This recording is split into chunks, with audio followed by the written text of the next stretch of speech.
സ്വതന്ത്രരേറ്റുന്ന എല്ലാവരെയും സ്വർഗത്തിലെ കർത്താവ് ഐശ്വര്യമായ കർത്താവ് മാനിക്കട്ടെ എന്ന് ആത്മാർത്ഥമായി പ്രാർത്ഥിക്കുന്നു.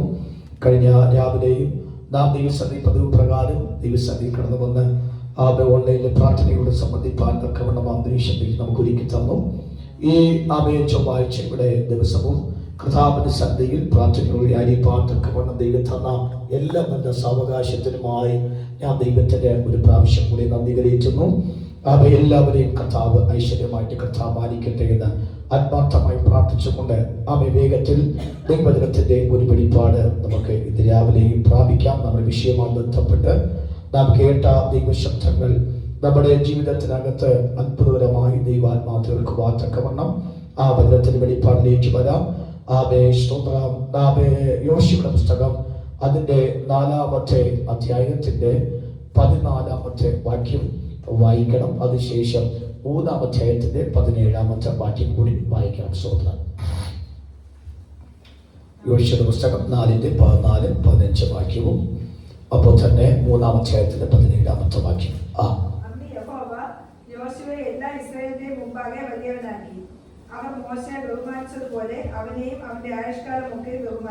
ഇനി 3-ന്റെ 17-ാമത്തെ വാക്യം വായിക്കാം. 3-17-ാമത്തെ വാക്യം കൂടെ. യഹോവയുടെ നിയമപ്പെട്ടകം ചുമന്ന പുരോഹിതന്മാർ യോർദാന്റെ നടുവിൽ ഉണങ്ങിയ നിലത്ത് ഉറച്ചു നിന്നു.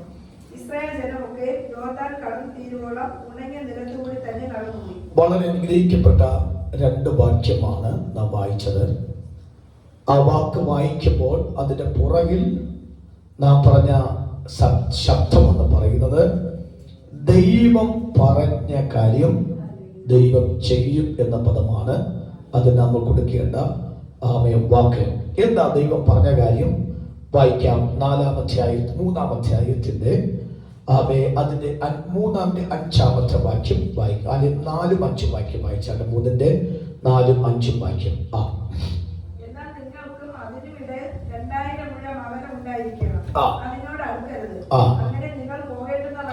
ഒന്ന്, നിങ്ങൾ പോകേണ്ടുന്ന വഴി അറിയും. അത് ദൂതാണ്. 2-ാമത്തെ വാക്ക്, ഈ വഴിക്ക് കൂടെ നിങ്ങൾ മുമ്പ് പോയിട്ടില്ല.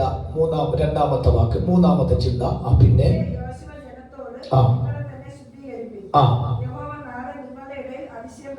യഹോവ നാളെ നിങ്ങളുടെ ഇടയിൽ അതിശയം പ്രവർത്തിക്കും. ഇത് ഈ 3 പോയിന്റ് 4-ഉം 5-ഉം വാക്യത്തിനകത്ത് വായിച്ചത് ദൈവം പറഞ്ഞ വാഗ്ദത്തമായിരുന്നു, ദൂതായിരുന്നു. നമ്മൾ ആദ്യം വായിച്ച 2 വാക്യം ആ പറഞ്ഞ വാഗ്ദത്തം ദൈവം നിവർത്തിച്ചതിന്റെ തെളിവാണ് നാം വായിച്ച വാക്യസ്തോത്രം. അല്പം കൂടി ഞാൻ ആ വിഷയത്തിന്റെ ആധികാരികമായിട്ടുള്ള ശബ്ദം അറിയിപ്പാൻ തക്കവണ്ണം കർത്തനാമത്തിൽ ആഗ്രഹിക്കുന്നു. നമുക്ക് കഴിഞ്ഞ ദിവസത്തെ ഉപവാസ പ്രാർത്ഥനകളല്ല യോശുവയുടെ പുസ്തകവുമായി ബന്ധപ്പെട്ടുള്ള പല കാര്യങ്ങൾ നമുക്ക് ധ്യാനിക്കുവാനും ദൂതുകൾ സ്വീകരിക്കാനുമുള്ള അവസരം ദൈവം നമുക്ക് ഒരുക്കി തന്നു. 24 അധ്യായവും 658 വാക്യമുള്ള യോശുവയുടെ പുസ്തകം മോശയ്ക്ക് ശേഷം ദൈവം തന്റെ ശുശ്രൂഷയ്ക്ക് വേണ്ടി ദൈവത്താൽ മാറ്റി നിർത്തിയ ശ്രേഷ്ഠനായ വ്യക്തിത്വമാണല്ലോ ഈ യോശുവ എന്ന് നമുക്ക് വായിക്കുമ്പോൾ കാണുന്നു. യോശുവ ദൈവത്താൽ അനുഗ്രഹിക്കപ്പെട്ടവനായതുകൊണ്ട് മോശയിൽ കൂടി ലഭിച്ച ആത്മീക പാഠവങ്ങൾ അല്ലെങ്കിൽ പരിജ്ഞാനങ്ങൾ, മോശ എങ്ങനെ ജനത്തെ കൈകാര്യം ചെയ്യുന്നു, മോശ എങ്ങനെ ദൈവത്തോട് പ്രാർത്ഥിക്കുന്നു, മോശ എങ്ങനെയാണ് തന്റെ മനോഭാവത്തിൽ ദൈവത്തെ പ്രസാദിപ്പിക്കുന്നു എന്നീ വിഷയങ്ങൾ കൂടെ നടന്ന് പഠിച്ചും അനുഭവിച്ചവനുമായതുകൊണ്ട് മറ്റാരേക്കാൾ അധികമായിട്ട് ഇപ്പോൾ ക്യാപ്പബിൾ ആയിരിക്കുന്ന പ്രാധാന്യം നിൽക്കുന്ന ഒരു വ്യക്തിയാണ് യോശുവ എന്നുള്ള കാര്യം ദൈവത്തിന് ബോധ്യമായതുകൊണ്ടാണ് മോശയുടെ മരണശേഷം എന്ന വാക്ക് 1-ാമത്തെ വാക്യം മുതൽ നാം വായിക്കുമ്പോൾ കാണുന്ന വാക്യദാസനായ മോശയുടെ മരണശേഷം എന്ന വാക്ക്. അപ്പോൾ ആ വാക്ക് ഞാൻ എടുക്കുന്നില്ല. എന്നാൽ ഇവിടെ ദൈവത്തിന്റെ ആത്മാവ് എന്തുകൊണ്ട് യോശുവയെ ദൈവം ഉപയോഗിക്കുന്നു എന്ന വാക്ക് ഓർപ്പിച്ചാൽ മോശ ചെങ്കടലിൽ നിന്നും ഇസ്രായേലത്തെ കൊണ്ടുവരുവാൻ തക്കവണ്ണം കൊതിച്ചപ്പോൾ യോശുവയെ യോർദാൻ നിന്നും ദൈവാത്മാവ് യോർദാൻ കൂടെ ഇസ്രായേൽ മക്കളെ വാഗ്ദത്തദേശത്ത് കൊണ്ടുപോകാൻ തക്കവണ്ണം ദൈവാത്മാവ് ഉപയോഗിച്ച ഒരു നേതാവ്. ഒരു പ്രാവശ്യം ആവർത്തിക്കാം. മോശയെ അടിമത്തിൽ കടന്ന ആ മിസ്രൈമിന്റെ അടിമത്തത്തിൽ നിന്നും കനാൻ ദേശത്തിലേക്ക് കൊണ്ടുവരുവാൻ ഒരു ചെങ്കടലിൽ കടക്കമായിരുന്നു. ആ കടമ്പ കടപ്പാൻ ദൈവം അധികാരം കൊടുത്തത് മോശയ്ക്കായിരുന്നു. എന്നാൽ അതേ ദൈവം തന്നെ ഇസ്രായേൽ മക്കളെ വാഗ്ദേശത്ത് കൊണ്ടുപോകാൻ തക്കവണ്ണം യോർദാൻ എന്ന രണ്ടാമത്തെ കടപ്പാൻ തക്കവണ്ണം മോശയ്ക്ക് ശേഷം ദൈവം ഉപയോഗിച്ചത് യോശുവയായിരുന്നു. അങ്ങനെയെങ്കിൽ മൂന്നാമത്തെ ഒരു വാക്കുകൾ നമുക്ക് പറയാം, നമ്മയും ദൈവം ആക്കി വെച്ച കാര്യം നമ്മുടെ പിൻതലമുറയ്ക്ക് വേണ്ടി ചില കടമ്പകൾ കടത്തിക്കൊണ്ടുവരാൻ തക്കവണ്ണം നമ്മയും ഉപവസിപ്പിച്ചും പ്രാർത്ഥിപ്പിച്ചും ആരാധിപ്പിച്ചും വെളിപ്പാട് കണ്ട് പോരാടിയും നമ്മെ ആക്കി വെച്ച കാര്യങ്ങൾ നമ്മുടെ പിൻതലമുറകളെ നന്മകളെ കെട്ടുന്ന വെട്ടുന്ന അവൻ തടയുന്ന കെട്ടിനെ പോരാടാൻ തക്കവണ്ണം നമ്മെയും ഒരു മോശയെ പോലെ നമ്മെയും ഒരു യോശുവയെ പോലെ നമ്മെ ദൈവമാക്കി വെച്ചു എന്ന വെളിപ്പാടുള്ളവർ കരം ഉയർത്തി ദൈവത്തെ സ്തോത്രം കൊടുക്കാൻ ദൈവമേ എന്നെയും അതുപോലെ തന്നെ പ്രാപ്തനാക്കി നിർത്തണമേ എന്ന് പറയാം. അപ്പോൾ ഇവിടെ ദൈവത്തിന്റെ ആത്മാവ് അത് യോശുവയെ കൂടെ ജനത്തോട് പറഞ്ഞു. അനന്തരം യോശുവ അതികാലത്ത് എഴുന്നേറ്റ് ഓർത്തോണം. നമുക്ക് കഴിഞ്ഞ ദിവസങ്ങളൊക്കെ ആ വാക്കുകൾ ചിന്തിച്ചു. ആത്മഭാരമുള്ളവർ, ഉത്തരവാദിത്വമുള്ളവർ, കാഴ്ചപ്പാടുള്ളവർ, തന്നെ നോക്കി നിൽക്കുന്ന ഒരു കൂട്ടം ജനമുണ്ടെന്ന് ബോധ്യമുള്ളവർ ഒരിക്കൽ പോലും ഉറക്കത്തിന് അധികം സമയം കണ്ടെത്തെടുക്കുവാൻ സാധ്യതയില്ല. അവർ ഉത്തരവാദിത്വം അധികമുള്ളത് കൊണ്ട് ഞാനൊന്ന് മയങ്ങിയാൽ, ഞാനൊന്ന് അലസനായി പോയാൽ, ഞാനൊന്ന് മടിയനായി പോയാൽ എന്റെ പുറകെ വരുന്ന ആയിരക്കണക്കിന് വ്യക്തികൾ അലസനം വിടുതലിന് താമസം വരുമെന്ന് ബോധ്യപ്പെടുന്നതുകൊണ്ട് യോശുവയ്ക്ക് ഉറങ്ങുവാൻ കഴിഞ്ഞില്ല. അതാ മൂന്നാമത്തെ വാക്യത്തിൽ യോശുവ അതികാലത്ത് എഴുന്നേറ്റ് ഒരു വിടുതലിന് വേണ്ടി ദൈവസഭയെ പ്രാർത്ഥിക്കുമ്പോൾ ദൈവത്തിന്റെ പരിശുദ്ധാത്മാവ് യോശുവയോട് പറഞ്ഞ വാക്കാകുന്നു, നിങ്ങൾക്ക് ഒരു വാഗ്ദത്തം ഞാൻ തരികയാണ്. നിങ്ങൾ ഇതുവരെയ്ക്ക് പോകാത്ത ഒരു റൂട്ടിൽ കൂടെ നിങ്ങൾ കാല് ചവിട്ടാത്ത ചില അവകാശത്തിലേക്ക് നിങ്ങൾ സ്വപ്നം കാണുകയോ നിങ്ങൾ ആഗ്രഹിച്ചോ ചെയ്ത ഒരു സ്വസ്ഥതയിലേക്ക് എനിക്ക് പ്രവേശിപ്പിക്കുവാൻ താല്പര്യമുണ്ട്. അതുകൊണ്ട് നിങ്ങൾ മെന്റലി ഒരുങ്ങി, ഫിസിക്കലി ഒരുങ്ങി, സ്പിരിച്വലി ഒരുങ്ങി, നിങ്ങൾ ആത്മാവിലും മനസ്സുകൊണ്ടും എല്ലാവരെയും ഒരുക്കം നിൽക്ക്. നിങ്ങൾക്ക് പോകേണ്ടുന്ന വഴി ഞാൻ കാണിച്ചു തരും.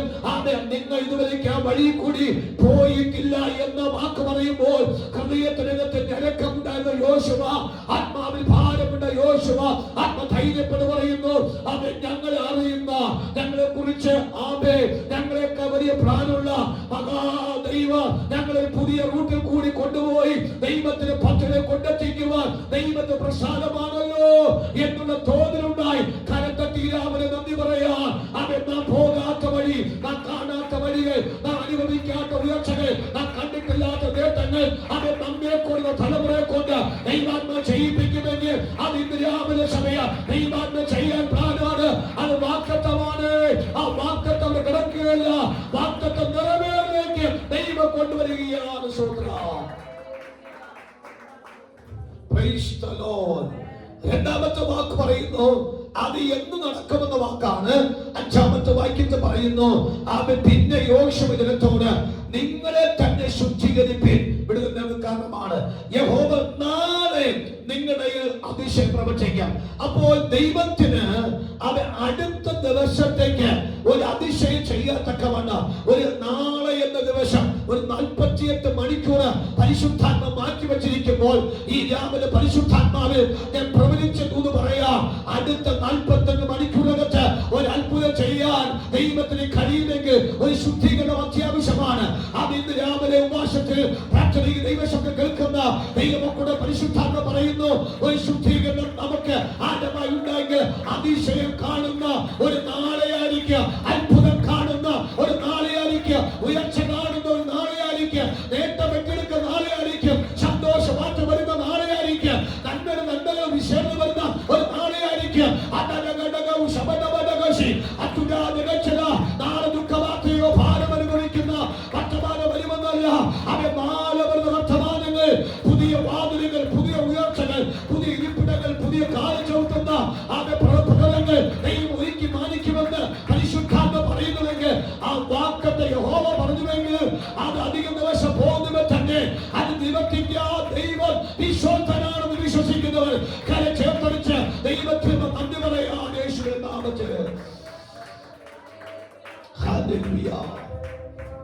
Praise God. Hallelujah. രക്തത്താൽ ജയം. Hallelujah. അതിശയം എന്ന വാക്ക് അത് എക്സ്ക്ലമേഷൻ സെന്റൻസിനാണ് കൊടുത്തത്.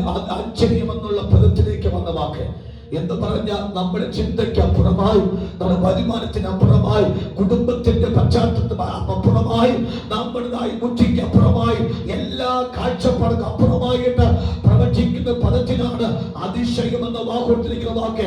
എന്റെ പ്രിയമുള്ളവരെ, എഫേസ്യർ 3:20 വാക്യത്തിൽ പൗലോസ് ഒരു വാക്ക് പറഞ്ഞു, നിങ്ങൾ ചോദിക്കുന്നതിലും നിനയ്ക്കുന്നതിലും അത്യന്തപരമായി എന്ന് പറഞ്ഞാൽ ഒന്നുകൂടി ആവർത്തിച്ച് പറഞ്ഞു കഴിഞ്ഞാൽ, വിധവ അവയെ പ്രവാചക ശിഷ്യന്മാരെ ഭാര്യമാർ ഒരുക്കിയ വിധവ വന്ന് എലീശയോട് പറഞ്ഞു, കടക്കാരൻ മക്കളെ കൊണ്ടുപോകാൻ നിൽക്കുന്നു. എന്നാൽ ഒറ്റ മണിക്കൂർ കൊണ്ട് ഇടപെടൽ ദൈവം നടത്തിയപ്പോൾ ആ ഒറ്റ മണിക്കൂർ കൊണ്ട് വീട് മൊത്തം എന്നോട് പറഞ്ഞു. ആ അമ്മ അതിശയിച്ചു പോയി. ഒരിക്കൽ പോലും സ്വപ്നം കാണാത്ത അവൻ നിറവ് ജീവിതത്തിൽ ഇങ്ങനെ ഒരു അന്തരീക്ഷം വരുമെന്ന് സ്വപ്നം പോലും കണ്ടില്ല. അവൻ അടുത്ത ദിവസമെന്നല്ല, അടുത്ത മണിക്കൂറിനകത്ത് തന്നെ അത്ഭുത ദൈവം ചെയ്തപ്പോൾ അമ്മ അതിശയിച്ചു നിൽക്കുന്നു. ഇന്ന് രാവിലെ പരിശുദ്ധാത്മാവ് പറയാ, യഹോവ പറഞ്ഞാൽ അത് പറഞ്ഞു തന്നെയാണ്. അവൻ നമ്മെ കാണിപ്പിക്കുന്നത് പറഞ്ഞാൽ കാണിപ്പിക്കാം. അത് അനുഭവിക്കുന്ന ഭാഗ്യം തരുമെന്ന് പറഞ്ഞാൽ ആ ഭാഗ്യം ദൈവം തരും. കരമടിച്ച് സ്വന്തം പറയണം, സ്വന്തം ചെയ്യണം.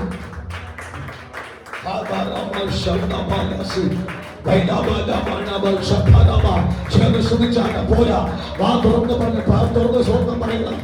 അതിശയം എന്ന വാക്ക് ദൈവാത്മ ചെയ്യാൻ പോകുകയാണ്. അവരുടെ വാർത്തത്തെ കാണുമ്പോൾ, ദൈവത്തിന്റെ ഭാവി കാണുമ്പോൾ, അവരുടെ ഉയർച്ച കാണുമ്പോൾ ശബ്ദരാധന എന്റെ ദൈവം ഈശോത്തരത്ത കാര്യം ഒരു പ്രാവശ്യം തിരിച്ചറിയുന്ന ഒരു മാസമായി മാറട്ടെ. ദൈവാത്മകം ചെയ്യാൻ കരുത്തരവനാണെന്ന് അവനെ തിരിച്ചറിയുന്ന ഒരു മാസമായി മാറട്ടെ. ദൈവം ഈ ശേഷം തരാനൊക്കെ പറ്റുന്ന ഒരു മാസം തിരിച്ചറിയട്ടെ.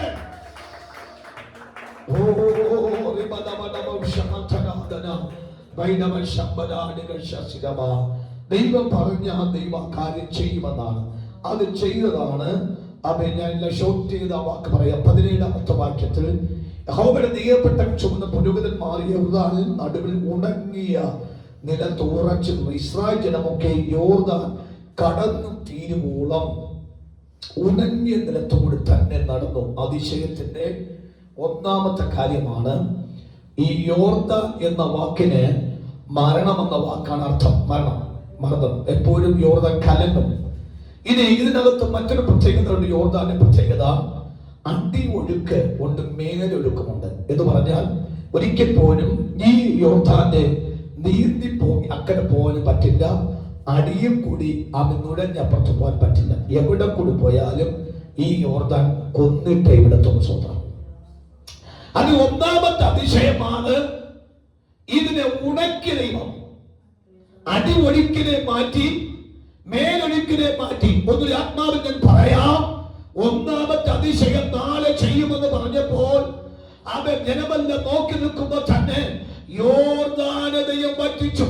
നമുക്കറിയാം അതിന്റെ 13 വാക്യത്തിൽ പറയുന്നു, സർവ്വഭൂമിയുടെ നാഥനായ യഹോവയുടെ പെട്ടകം ചുമക്കുന്ന പുരോഹിതൻ ഉള്ളംകാൽ യോർദാന് വെള്ളത്തിൽ ചവിട്ടുമ്പോൾ ഉടനെ യോർദാന് വെള്ളം രണ്ടായി പിരിഞ്ഞിട്ട് മേൽ നിന്ന് ഒഴുകുന്ന വെള്ളം ചിറബോധിക്കും. അങ്ങനെ ജനം യോർദാനക്കരെ കടപ്പാൻ നിയമപ്പെട്ടകം ചുമക്കുന്ന പുരോഹിതന്മാർ ദിനത്തിനുമായി പെട്ടകം ചുമന്നുകൊണ്ട് യോർദാനിലേക്ക് നിന്നു. ആമേ കൊയ്ത്ത് കാലത്തൊക്കെ യോർദാനിൽ കവിഞ്ഞൊഴുകും. പെട്ടകം ചുമന്ന പുരോഹിതന്മാരെക്കുള്ള കാലുകൾ അവയുടെ വക്കത്ത് മുങ്ങിയപ്പോൾ വെള്ളത്തിന് മേലിൽ നിന്നു ചാല സമീപത്തുള്ള ആനാമണ്ഡലരികെ ബഹുദൂരത്തോളം ചിറപോലെ പൊങ്ങി അരാമേഖല ഉപ്പുകടലിലേക്ക് ഒഴുകിയ വെള്ളം വാർന്നുപോയി. ജനം യെരിഹോവിന് നേരെ മാറുകര കടന്നു. അതിശയമാണ്. കരമൊന്ന് സ്വന്തം ഉയർത്തി സ്വന്തം ചെയ്യാം. Praise the Lord. അപ്പൊ അവിടെ ഒരു പിശാചിന്റെ ഒരു ശബ്ദമുണ്ട്. നീയോ നിന്റെ തലമുറയോ നിന്റെ കുടുംബമോ നിന്റെ സഭയോ അക്കരെ കേറത്തില്ല എന്നൊരു ശബ്ദമുണ്ട്. എന്നാ ദൈവം പറഞ്ഞു, നാളെ ഞാൻ അക്കരെ കടത്തും. സ്വതന്ത്രം ചെയ്യണം. Praise God. കുറെ നാളുകളാണ് നാം ബിമ്മി പൊട്ടി ഈ യോർദാന്റെ അന്തരീക്ഷത്തിന് വ്യത്യാസം തന്നവയെന്ന് പ്രാർത്ഥിച്ച ജനത്തിന്റെ നടുവിൽ തമ്പുരാൻ പറഞ്ഞു, നാളെ ഞാൻ ചെയ്തു തരാം. എന്ന് പറഞ്ഞാൽ താമസിക്കത്തില്ല. നിങ്ങൾ ഒത്തിരി കരഞ്ഞവരും ഉപവസിച്ചവരും വ്യാകുലപ്പെട്ടവരും ദുഃഖം സഹിച്ചവരും ഞരക്കം സഹിച്ചവരും ഒക്കെയാണ് എന്ന് എനിക്കറിയാം. അതുകൊണ്ട് നിങ്ങൾ പ്രായം കൂടി വരുന്നുണ്ട്. നിങ്ങളുടെ പ്രായം കൂടി വരുന്നതുകൊണ്ട് ഇനി നിങ്ങളുടെ പ്രായത്തിന് അല്പം പോലും താമസം വരുത്താതെ നിങ്ങളുടെ ഈ പ്രായത്തിൽ തന്നെ എനിക്ക് അത്ഭുതം ചെയ്യണം എന്നുള്ള ഒരു നിർബന്ധം പരിശുദ്ധ ദൈവത്തിന് ഉണ്ടായിരുന്നുകൊണ്ട് ദൈവത്തിന്റെ ആത്മാവ് പറഞ്ഞു, ഞാൻ ഇന്ന് തന്നെ ചെയ്യാൻ പോവുകയാണ്. എന്റെ പ്രോസസ്സിംഗ് സ്റ്റാർട്ട് ചെയ്തു. നിങ്ങൾ ശുദ്ധീകരണം പ്രാപിക്കുവാൻ തുടങ്ങിയപ്പോൾ തന്നെ എന്റെ പ്രോസസ്സിംഗ് സ്റ്റാർട്ട് ചെയ്തു. നിങ്ങൾ സമർപ്പിക്കുവാൻ തുടങ്ങിയപ്പോൾ തന്നെ എന്റെ പ്രോസസ് സ്റ്റാർട്ട് ചെയ്തു. നിങ്ങൾ ആ ദൂത് വിശ്വസിക്കാൻ തുടങ്ങിയപ്പോൾ തന്നെ എന്റെ പദ്ധതികൾ സ്റ്റാർട്ട് ചെയ്തു. കരത്തട്ടി വെളിപ്പാട് കാണുന്നവർ പറയുന്ന, ദൈവമേ, ഞാൻ ആത്മാവിൽ കാണും ഈ മാസത്തിന്റെ ഈ ദിവസം ഈ മാസം ദൈവാത്മാവ് എനിക്ക് ഒരു വെളിപ്പാട് കിട്ടുന്നുണ്ട്. എന്റെ വിടുതലിന്റെ പ്രോസസ്സിംഗ് ആകുന്നുണ്ട്. തലമുറയുടെ പ്രോസസ്സിംഗ് ആകുന്നത് കരമരിച്ചു പറഞ്ഞാണ്ട് എന്റെ കുടുംബത്തിന്റെ വിടുതലിന്റെ പ്രോസസ്സിംഗ് ആകുന്നുണ്ട്. എന്റെ സഭയുടെ അവിടുത്തെ പ്രോസസ്സിംഗ് ആകുന്നുണ്ട്. കരഞ്ഞ വിഷയത്തിന്റെ മറുപടിയിൽ അത് പ്രോസസ്സിംഗ് ആകുന്നുണ്ട്. അത് അടുത്ത നിമിഷങ്ങള്, അടുത്ത മണിക്കൂറുകൾ, അടുത്ത ദിവസങ്ങള് അതെനിക്ക് തിരിച്ചറിയാൻ പറ്റും.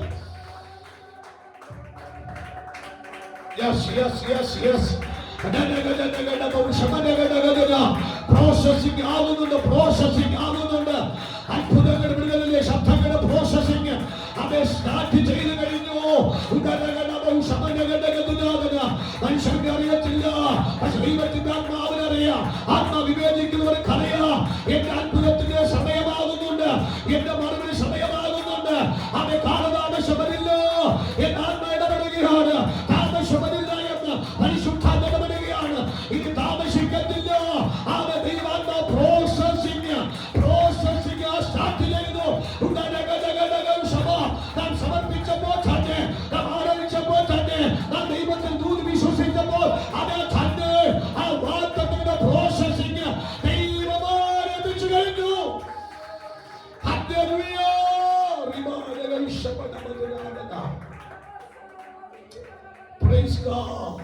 എന്താ പ്രോസസ്സിംഗിന്റെ ആ ഒരു ശ്രേഷ്ഠത? ദൈവം യോർദാന്റെ വെള്ളത്തെ കുറേച്ച ദൈവം വറ്റിപ്പിച്ചു. പ്രത്യേകിച്ച് അധികാരസ്ഥന്മാരായ പുരോഹിതന്മാരെ കാലിന്റെ ശക്തി എന്തെന്ന് വെള്ളത്തിന്റെ മാറ്റം കണ്ടപ്പോൾ മനസ്സിലായി. ഇന്ന് രാവിലെ ഒരു കാര്യം കൂടി ഈ മക്കൾ പറയാം. പ്രാർത്ഥിക്കുന്നവന്റെ അധികാരം എന്തെന്ന് പ്രശ്നത്തെ ചവിട്ടുമ്പോഴേ അറിയത്തുള്ളൂ. ആരാധിക്കുന്നവന്റെ അധികാരമുണ്ടെന്ന് പ്രശ്നത്തിന്റെ അടുക്കിലേക്ക് എത്തുമ്പോൾ അറിയത്തുള്ളൂ. പിശാച് പറയും, അധികാരമുള്ള അടുക്കിലേക്ക് വന്ന് എനിക്ക് ഓടി മാറിയേ പറ്റൂ. ആ ദൈവത്തിന്റെ പദ്ധതിപ്പെട്ട കാര്യമാണ്. Praise God. സ്വന്തം ചെയ്യാമോ? ഇനി അതിന്റെ പ്രോസസ്സിംഗിലേക്ക് പറഞ്ഞ് പ്രാർത്ഥിക്കാം. നാം 4-12 വാക്യം 15 വാക്യത്തിൽ വായിച്ചു. അന്ന് എന്ന ദൈവം തന്റെ മക്കളെ സ്തോത്രം അന്ന് ജനത്തിന് മുമ്പാകെ എന്ത് ചെയ്തു? വലിയവനാക്കി മാറ്റി. ദൈവത്തിന്റെ ഇടപെടലുകൾ, ദൈവം ഒരു വിടുതലിന്റെ പ്രോസസ്സിംഗ് ക്ലൈമാക്സ് വരുന്ന വാക്കാകുന്നു വലിയവനാക്കുന്ന പ്രോസസ്സിംഗ്. ഒന്നുറക്കെ പറഞ്ഞ് സ്വന്തം പറഞ്ഞു. എന്ന് പറഞ്ഞ വാക്ക് ചപ്പറാച്ചാണ്ട ദൈവം എന്നെ ആരാക്കുന്നു? വലിയവനാക്കുന്നു. അതാണ് ദൈവത്തിന്റെ പദ. ദൈവത്തിന്റെ പ്രോസസ്സിംഗ് ടോപ്പ് ഡിഗ്രി അതാണ്, വലിയവനാക്കുക. ഇപ്പൊ നമ്മൾ ആരാ? ചെറിയവനാണ്. ഇപ്പൊ നമ്മുടെ പേര് ചെറുത പേരാണ്. നമ്മളെ കുറിച്ച് കേൾക്കുന്നത് വേറൊരു തരത്തിലാണ് ചിന്തിക്കുന്നത്. ഒന്നുമില്ലാത്തവൻ ഒന്നും വേണ്ട, അവരെ അന്വേഷിക്കണ്ട, വേണ്ട, വിട്, അവരെ അങ്ങ് ഉൾക്കൊള്ളണ്ടേ, റിജക്ട് ചെയ്ത് വിടുന്ന വാക്കാണ്. പക്ഷെ ഇപ്പോൾ പറയുന്നു ദൈവം പ്രോസസ്സിംഗ് തുടങ്ങിയ ക്ലൈമാക്സ് എത്തിയപ്പോൾ അവരുടെ നടുവിൽ ദൈവം എന്നെ യോശുവയെ വലുതാക്കിയതുപോലെ ദൈവം എന്നെയും വലുതാക്കാൻ പോവുകയാണ്. എത്ര പേർക്ക് ഇന്ന് രാവിലെ ആമേൻ എന്ന വാക്ക് പറഞ്ഞെടുക്കണം? ആമേൻ തന്നെ പറഞ്ഞ ആമേൻ. കർത്താവേ, എന്നെയും എന്റെ കുടുംബത്തിനകത്ത് ദൈവം വലിയവളാക്കും. ചവിട്ടി തേച്ചിട്ടിരിക്കുന്ന അന്തരീക്ഷത്തിൽ ഒരു വില പോലും തരാതെ വണ്ണം, വിലയില്ല തരാതെ വണ്ണം മാറ്റിയിട്ട ചട്ടി പോലെ ആക്കി വെച്ചിരിക്കുന്ന ഒരു പുറംപുറപ്പെട്ട കഴുത പോലെ വെയിലും മഞ്ഞും കൊണ്ട് വെള്ളമില്ലാതെ കുടിക്കാതെ, വെള്ളം കുടിപ്പിക്കാതെ, ആകാരം തരാതെ മാറ്റിയിരിക്കുന്ന ഒരു കഴുത പോലെ ഇതിരിക്കുന്നിടത്ത് ആത്മാവിന്റെ വാക്കാവുന്നു. അന്ന് യോശുവയെ ദൈവം വലിയവനാക്കിയതുപോലെ ദൈവം നമ്മെ വലിയവനാക്കി മാറ്റും. നീ എത്രമാത്രം താഴ്ചയ്ക്കെത്താൻ ശ്രമിച്ചാൽ, നീ എന്തുമാത്രം എന്റെ നന്മയെ വെട്ടാൻ ശ്രമിച്ചാൽ, എന്റെ കുടുംബത്തിന് ഉയർച്ചയെ വെട്ടാൻ ശ്രമിച്ചാൽ, ദൈവം തീരുമാനിച്ച കാര്യം അത്